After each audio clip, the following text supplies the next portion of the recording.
act, sing, and dance. I feel that is what I'm here to do. I feel that's my gift. It's something I'm really passionate about. I think it's important that you pursue your passions, whatever they might be in life. And sometimes passions can change.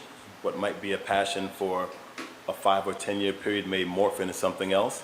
But those things have been pretty consistent in my life. And in particular, dance. I started out, dance was my first love and first real interest and entree into the performing arts world was via dance. What does Adesh, the name Adeshola mean? Ade means the crown brings us wealth. Wow. Wow. If there is one, how would you describe the connection between your dancing and freedom? Huh. There definitely is a connection. I feel dance is one of the most powerful ways to express yourself. It's something, again, that my parents did. My mom danced, my father and uncles. I had an African dance company called Africa One Dance Theater. So I was raised around dance. I think it allows people to express themselves in a way that sometimes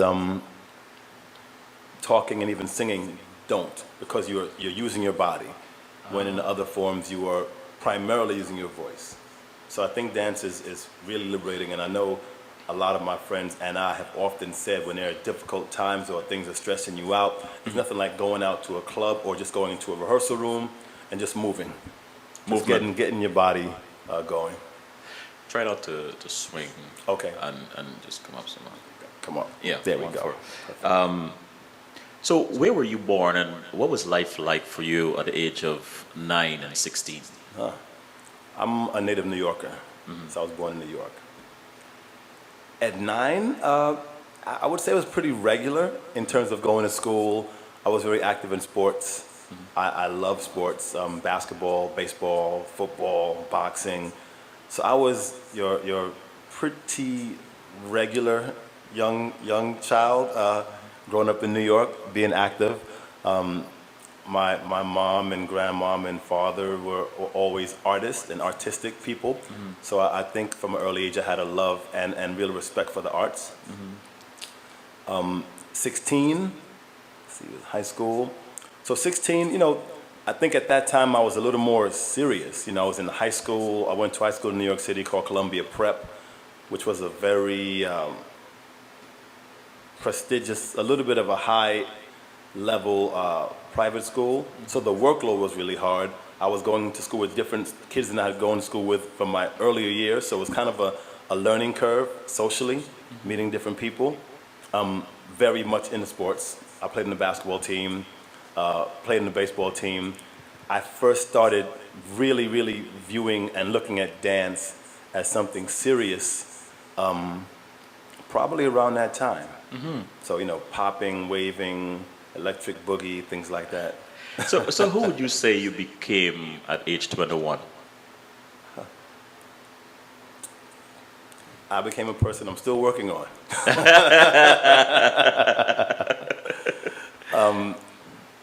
Just, again, I knew that I wanted to perform. I wasn't exactly sure which direction that would go, whether it was dance solely or acting. I was, messing around with some singing and some rapping. So I knew that I wanted to continue performing and getting better in whatever discipline that would take. You mentioned your parents being artists and being part of a dance troupe, and your uncles and so on. How would you characterize your upbringing? Were you always encouraged to follow your interests?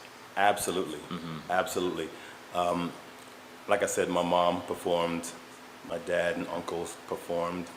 So there was a very much an artistic, entrepreneurial spirit. Right. My parents are from Jamaica and St. Thomas.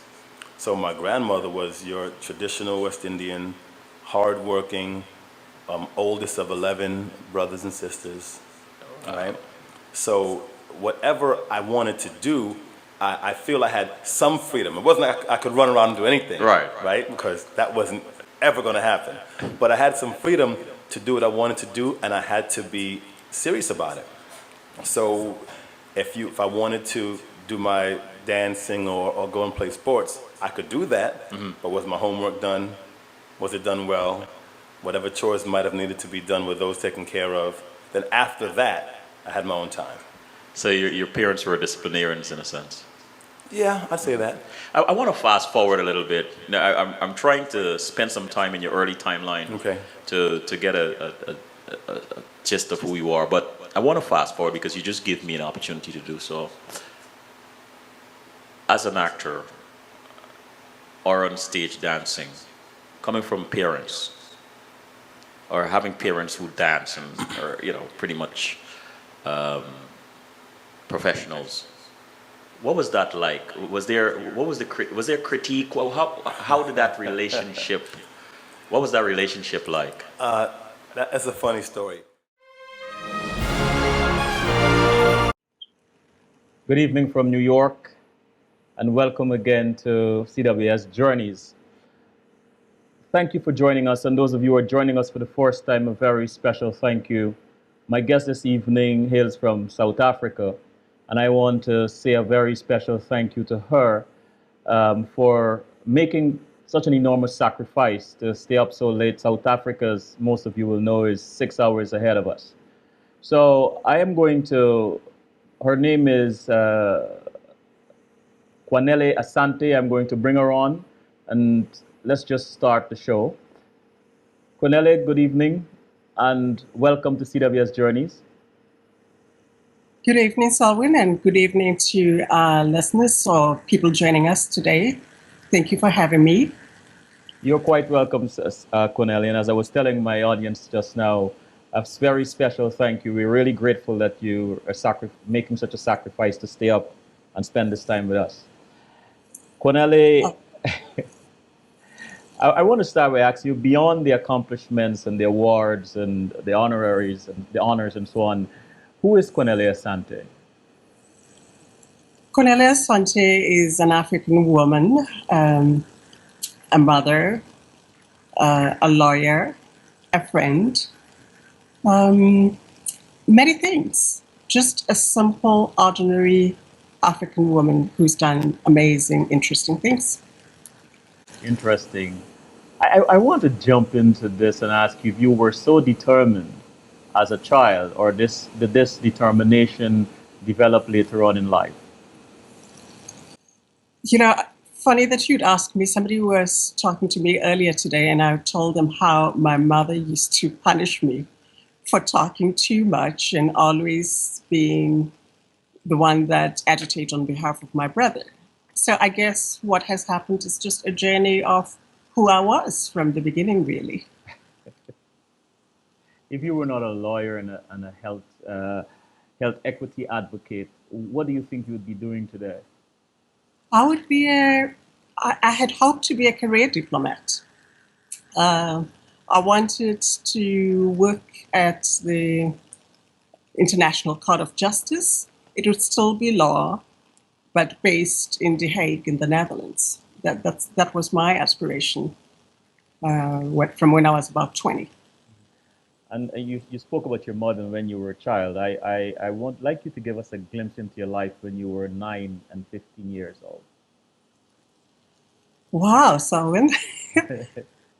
Then I have to do quick math and remember how old. Oh, 9.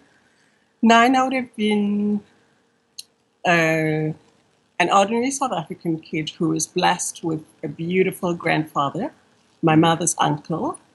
I always, like in hindsight, think he was my first community leadership teacher. He used to live in a village, and he would come and fetch me and my siblings around the June holidays. And he would take me around to his tribal gatherings. Looking back, that was so unusual because I was, or still is, a girl child.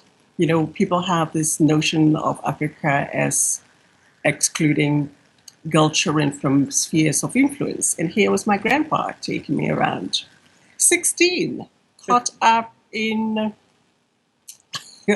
Boy George, Wham, whatever was the music at the time. wearing mismatched clothing and just being outright rebellious. That would have been me at 15. Your favorite memory of your parents as a child? My favorite memory of my mother as a child is coming home when it's rained. That beautiful smell of the African soil. And the special treat would be to get a warm bath and get hot chocolate and snuggle in her bed.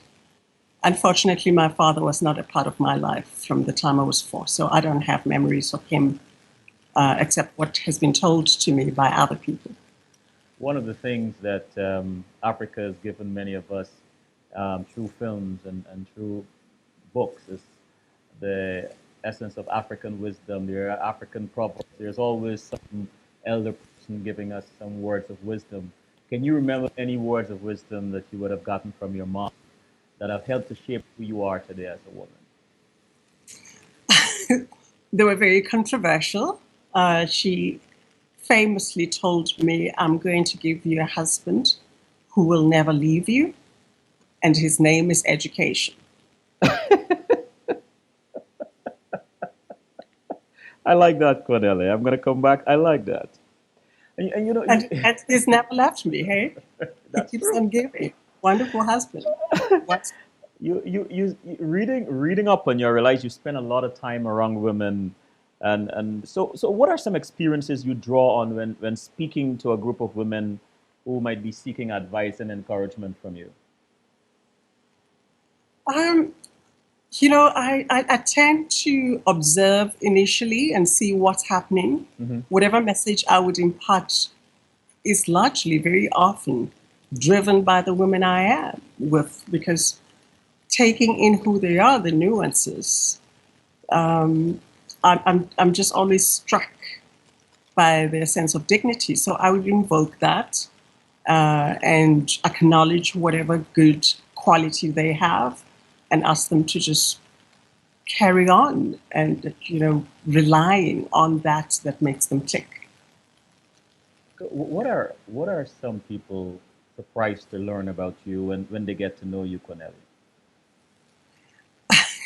A lot of people see the loud, outspoken African woman. If people got to know me, they would be surprised to know that I love trees. It's just something very majestical and very quiet and very calming in trees. I love trees. You know, and we always believe, or we believe that out of nature comes many medicines. And talking about medicine, I want to just peel back the layer a little bit and talk about your fight with cancer. At age 37, I believe you were diagnosed with cancer. Um, After graduating, I guess 2 years after graduating with your law degree, what was that like for you at the time when you got the news?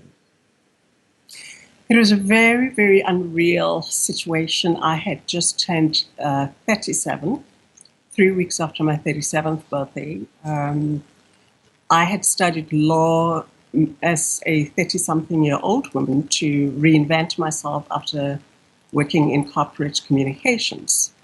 And to go into that doctor's room on the 25th of April, I always just remember the date, and be told those 3 words: you have cancer. It's a out of body experience. I think the biggest word would be disbelief, just utter disbelief. Like, no, he's not talking to me. And then the subsequent chemotherapy um, caused severe heart muscle damage to you. How did you deal with that situation? That's, unfortunately sent me, or fortunately, because that is the nature of being diagnosed with life-threatening diseases, sent me into a very deep depression, a lot of anger at the injustice of how can I first get sick 2 years after completing my internship, then 6 months later be diagnosed with something else on top of the cancer. Just For me, there was just a very strong sense of this is unfair. This is unfair. Why me? And Corneli, and I will explore the different stations or parts of your life along your journey. But when you reflect today, with all that you have accomplished, in terms of bringing attention to the plight of poor people not having access to the same kind of health care as the rich and so on. When you look back upon the arc of your journey and what you have accomplished, what do you say to Corneli who forced her that she was diagnosed? Do you still feel that it was unfair to you? How do you look at it now? I still feel hard done by because I never made it to The Hague, and all other dreams that I had, a diagnosis killed dreams. I think that's what people don't realize, the many losses of cancer. Mm-hmm. But looking at where I am now with my work, I say to the girl Cornelia or the woman Cornelia, congratulations. You've done very well. I'm proud of you. A scenario, Cornelia, here you are in the presence of some young women or women who have been diagnosed with breast cancer and who are among the population who do not have the kind of access that you have. But some of them, of course, perhaps are despair and a sense of feeling a sense of lost hope. What do you say to them? I acknowledge, having been diagnosed as a young woman myself, I acknowledge their sense of grief, because at 37, you are in your 30s. It's very unusual to have to confront your mortality. So I acknowledge that loss of hope, of dreams, of things. And also, acknowledge the fear, the immense fear of, oh Lord, I am going to die. Often these women have not had children or have not had the chance to be married. And much as we're in the 21st century, a lot of women's first initial reaction, the young women, tends to be, who's going to love me? Who's going to marry me? And these are complex questions.